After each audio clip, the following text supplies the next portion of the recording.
రోజు కోసం నేనెంతగానో చూస్తూనే ఉన్నాను ఇన్నాళ్ళుగా.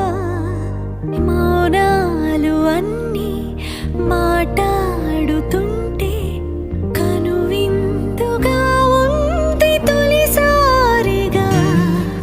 అపురూపమేగా నాకీ క్షణాలు, దాచేసుకుంటాను జ్ఞాపకాలుగా.